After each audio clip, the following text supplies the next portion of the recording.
We're just in the hills outside Cannes with Peugeot, and we're at the E3008 launch, so we're going to have a look around the outside, the inside, and then take it out for a drive. This car has big promises of over 700 kilometers worth of range, so let's see what it's like.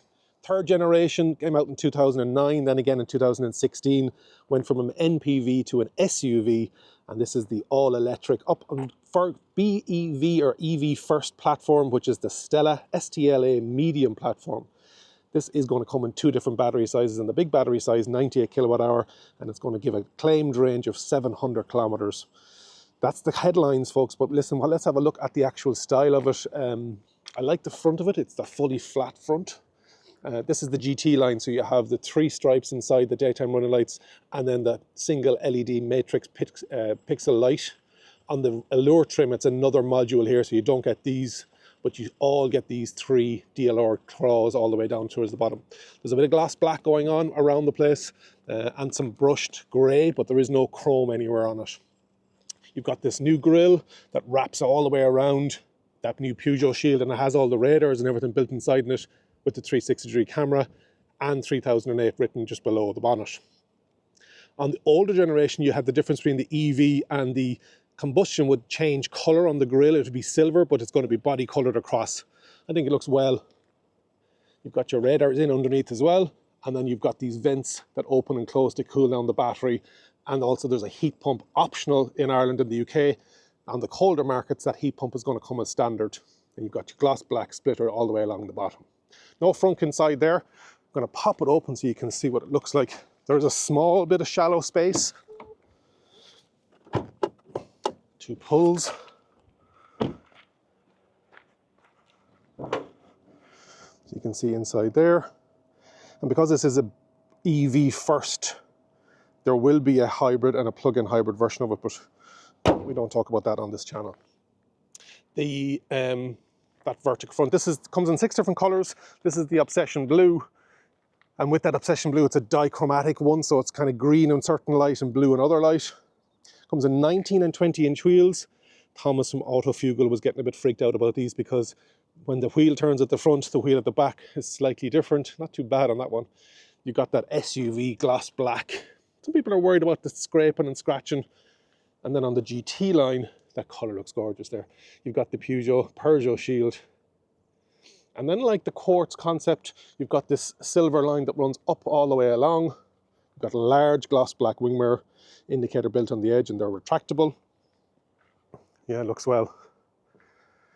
And the big thing about this, the difference between this and the other 3008, is the fastback design. So you've got no chrome. Another thing you don't have is you don't have a window seal at the bottom of the glass. It goes from glass straight the way down to mirror. You've got normal door handles, body coloured, and it's two-tone. All of the 6 colours are two-tone. So you've got a white, a black, dark grey, a silver, a Neuro, kind of a bluey grey, and then you also have the Obsession Blue. So 2 blaze, 2 greys, a white and a black. No reds, no any other colours. Wheelbase, it's actually 9 centimetres longer than the current 3008, a small bit taller and a small bit wider. Down along the back then, up at the top here, you've got the end of that brushed silver, and it comes out in these little winglets, again, very much like that quartz concept. And you have that floating spoiler. You can see it there. Drag coefficient of 0.27. No high-level brake lamp, but you do have a brake light down here above the Peugeot wording. You don't have a Peugeot sign at the badge at the rear, but you do have that new E and then the 3008. On the GT line, you have the 3 strikes. And then boot is via kick. And then in underneath here is another option, or on the key, that's a power tail lift. 520 litres. This comes in a front wheel drive and a rear wheel, an all-wheel drive option, and then it comes in 2 battery sizes. So overall, front wheel drive, standard range, rear wheel, all-wheel drive standard range, and then the extended range, which is front wheel drive. With the rear wheel drive, the space that's in underneath this bottom here, I've got the luggage.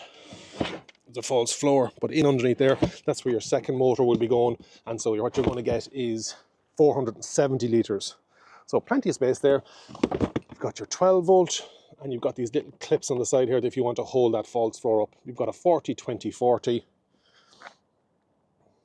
And then you can see there's kind of a brushed across the top of the boot lid, and then a gloss black, large gloss black panel. Yeah. Nice. Charging, so two different batteries, a 73 and a 98. And so 11 kilowatt on AC is standard, but there will be an optional 22 up to 160 kilowatt on DC fast charging. And so whether it's the smaller battery or the bigger battery, it's going to be 20 to 80% in 30 minutes. And there's a vehicle to load on this as well, so 3.5 kilowatt output. You can see there's a schedule lock here button on it as well. How they're doing the fact that the bigger battery is the same time to actually charge is because they're doubling up the batteries and they're making them 15 millimeter taller. With the bigger battery pack that's coming towards the end of the year, that bigger battery pack is going to be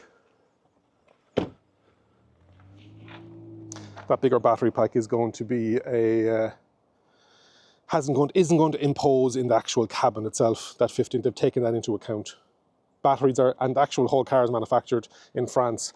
Batteries are with a company called ACC, which is going to be in the north of France. They're going to build a gigafactory there. So that's the outside of the 3008. What do you think? Let me know in the comments. I really like the look of it.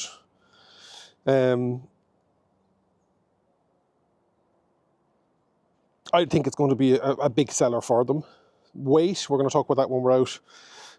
Size-wise, let me give you the exact sizes. It's 4,540 millimeters long, 4.5 meters.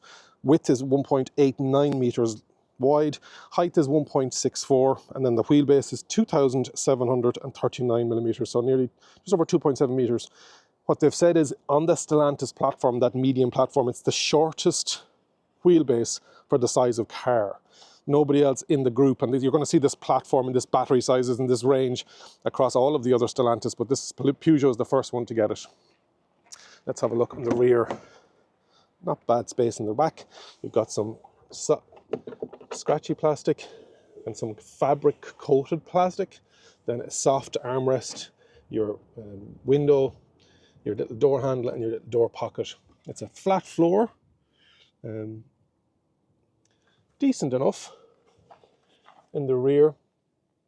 Move the stuff over. Two Isofix in the back. You've got your armrest here, and you can drop that seat all the way down as well if you wanted to. Just pull that little toggle at the top here. Let's pull it, and that valve falls out flat. Headrest. So that's seat set for me. And so leg room, couple, and because it's got that concave inside the back, I do have a couple of centimeters.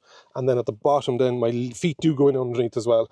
Would you fit a third person in the middle? Probably not, because of it's just a bit too tight with that center console coming back. And then in underneath, you've got two USB Type-Cs down here as well. There is your center. There's Mark Noble out there waiting to film his bit. And this GT line has that sunroof, and then there's an LED ambient light, and there's 8 different colors inside this sun blind, so it's nice. So headroom actually is probably something you're interested in as well. I'm 188 centimeters, 6'2", and then even back, just as I sit back on the headrest, it's starting with that fastback roof design. But yeah, I have no problem here. And decent thigh support as well. Let me show you that. So yeah, let's have a seat in the front.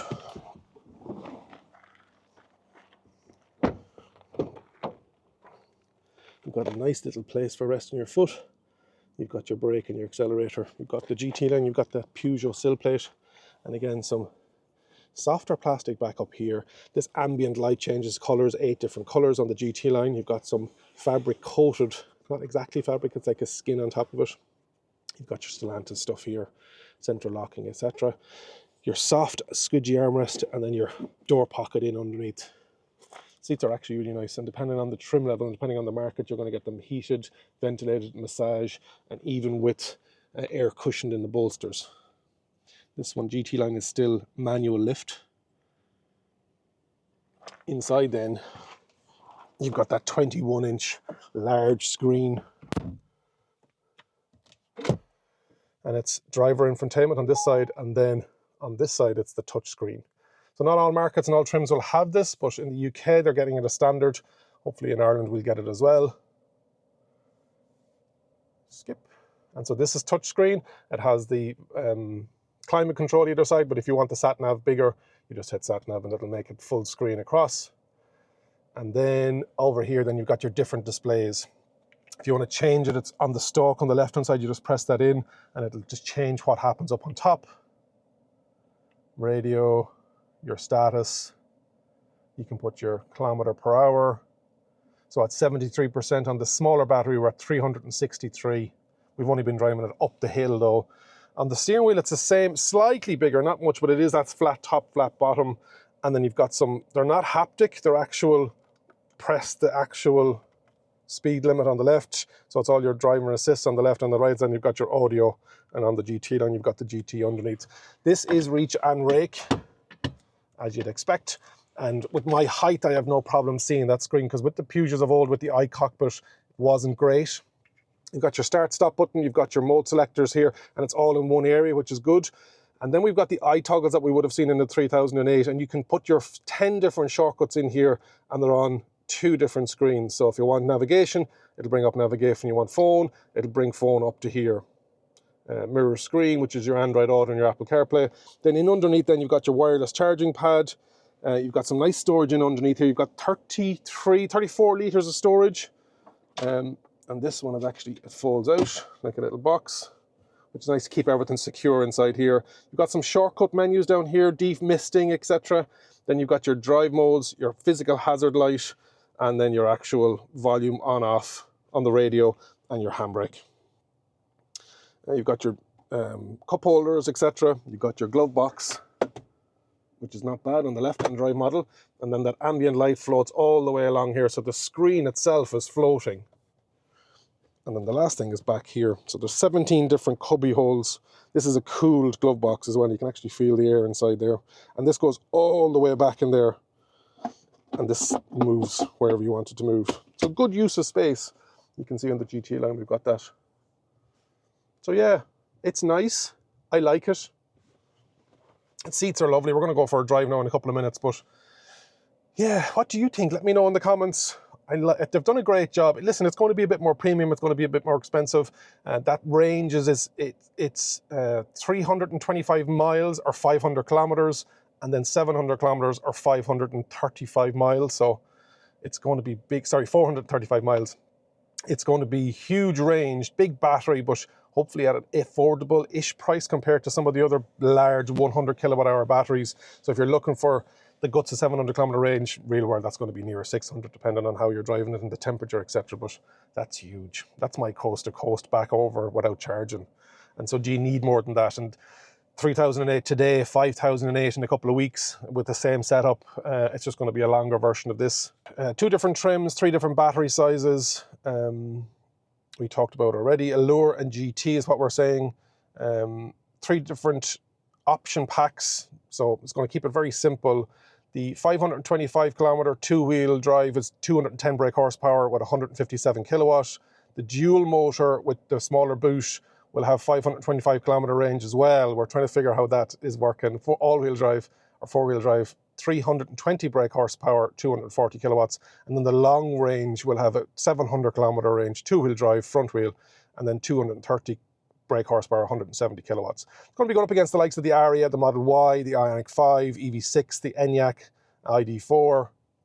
Looking forward to bringing it out for a drive. So what's it like driving the Peugeot 3008? Peugeot. The start-stop button is up on the dash, and then into gear, you have to hear that Stellantis click. And we are away. We're going to get a small bit of bumpy roads at the start of this drive, just down at the lake here, just outside Cannes. And with that weight of battery in underneath, you're starting to feel that, you know what, as much as the suspension is well set up and it is a nice driving car, the undulations on the road are starting to come through, and it is. And this is the lighter 73 kilowatt hour battery. I don't know what they're going to do with this 98 kilowatt hour battery, because it is, you can hear You can hear the thuds there, you can feel the thuds there, but the actual maneuverability of the car itself is very good. It's just, unfortunately, you're getting a lot of that weight, and we got this with the Model Y as well. I found it was a very hard ride. I think once you go up on the heavier batteries, unfortunately, I think it's really adaptive suspension, air suspension potentially is what's required as well. We're going to get it back on the road. We're heading back to Cannes Airport to fly home. We've got a very limited window, so it's saying we're going to be there in 20 minutes, but hopefully we're going to make the flight. All about the drama. Visibility. Door mirrors are good size. They've got blind spot built into it as well. There's no head-up display. It is that floating iCockpit panorama system. Now we're back on the smooth roads. It's a different animal altogether. It's very nicely weighted, not too soft, not too hard on good roads, but on bad roads, our potholes, our undulations, our curbs. Now, we did a nighttime driving experience last night. You could really get to see what the lighting and the ambient lighting was like. The two different styles with the GT and the Allure, you're going to get different headlamps and tail lamps.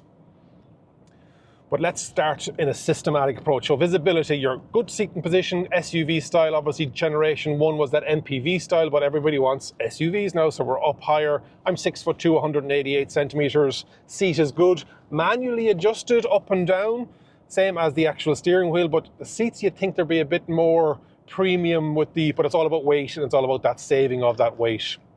Body roll's not bad. Acceleration is good. 3 different driving modes with that Sport, Eco and Normal. Steering wheel is that Peugeot smaller steering wheel. It's not as small as the 208, but it's definitely flat top, flat bottom. And I can see pretty much everything on that panoramic floating screen, which I think they've done a good job with. There's just a small bit at the bottom, that Peugeot with that French flag. I'm okay not seeing that, to be quite honest. On the steering wheel itself, it is a kind of a plate setup, so as you touch or go near to it, apologies, it knows that your finger is there, but for you to actually activate it, you have to press the actual paddle. Seats are very nice, well bolstered, and there is a upper level trim of seat, I believe, an option that you can get where it is bolstered with air cushions, and so you can actually increase or decrease how much the seat hugs you. There's a massage option, there's heated and ventilated. So on the GT spec, it is heated in the front, and then you can option an upgrade where it's heated in the rear and then ventilated and massage in the front as well. We have a very shortcut ADAS button on the screen where you can turn off the lane keep assist and the excessive speeding warning. It's not too bad, but the fact that you can do it so quickly, it just shows you that as much as it's an EU regulation now, it is something that drivers are saying, we really don't want to be doing this every single time. If we have to, make it as easy as possible. We saw that recently on the Renault 5. There's an ADAS button. You just press the button and it cuts off the pre-programs that you don't want. Speaking of ADAS and this, it has lots of them, lots of safety measures. There's even, as you're driving along the motorway, it has vehicle avoidance where if there's a car stopped, it'll actually change lane if it's safe to do so. Pedestrian awareness, cyclist awareness. So there's a lot going on, and it's great to see these cars getting safer and safer on the roads. Brakes are good, acceleration, and when you change the mode, the steering wheel feel increases. So the mode selector is down on that central spine here, a lot of physical buttons, and you can press up for sport, and straight away we're getting a heavier steering feel, a more responsive throttle, but it is 2.1 tons on the front wheel drive and 2.2 tons on the all-wheel drive. And that's just this size battery. It's not the other size battery as well. So it's going to be interesting to see how this is going to feel with such a big battery into it. Another 25% potentially more of battery. It's going to be a heavy, heavy car. And this is the 5-seater. This isn't even the 5008, which is the 7-seater. Yeah, it's nice. It's good, don't get me wrong. The UI and the system inside here, you can change it on these nice stalks. And the stalks are lovely. With regards to how they're operated, they feel a lot more premium than some of the stuff that's out there at the moment. I was recently at the Geneva Motor Show looking at some of the incoming Chinese models, IM motors, for example, and I just didn't find the quality and the fit and feel. This is going to be manufactured in France with French batteries from ACC. So the European flag is flying high, and I think with this STLA platform, the Stella platform, they're really setting their marker out to say, you know what, we're not going to be left behind. we're not going to be charging you a fortune. Now, this isn't going to be a cheap car. I think it's probably for this trim, the GT, you're probably talking mid-50s, which is not small money. And then the bigger battery, you're definitely going to be talking over the 60. In my opinion, to be competing with the likes of the Tesla Model Y, the Nissan Ariya, the ID4, Ioniq 5, Kia EV6. We can hear our travel assist kicking in there. So seats are good. Suspension on good roads is not bad, but on the bad roads, you really do feel it. Maneuverability for such a large vehicle with that wheelbase, with that MEB platform. Sorry, not the MEB platform, with that EV specific platform. Yeah, it's good. We've got our traditional Stellantis indicator noise. We're hoping that the toll is going to work.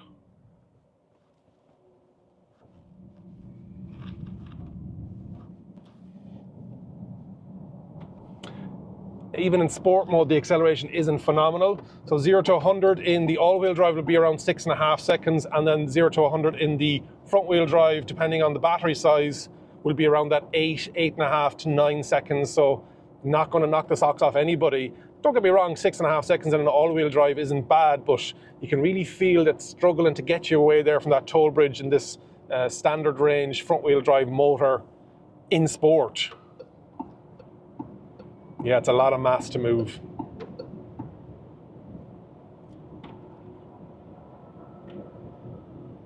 With that fastback design, with that roof and the visibility in the back, it's actually not bad with that central headrest down. And again, because of that center console and how far it moves the back, I don't think you're going to be getting too many tall people in the middle of the car. One thing that I am impressed with is the towing capability of the Peugeot E3008. Depending on the wheel, on the battery size and the all-wheel drive or front-wheel drive, it can go between 1,400 kgs and 1,600 kgs.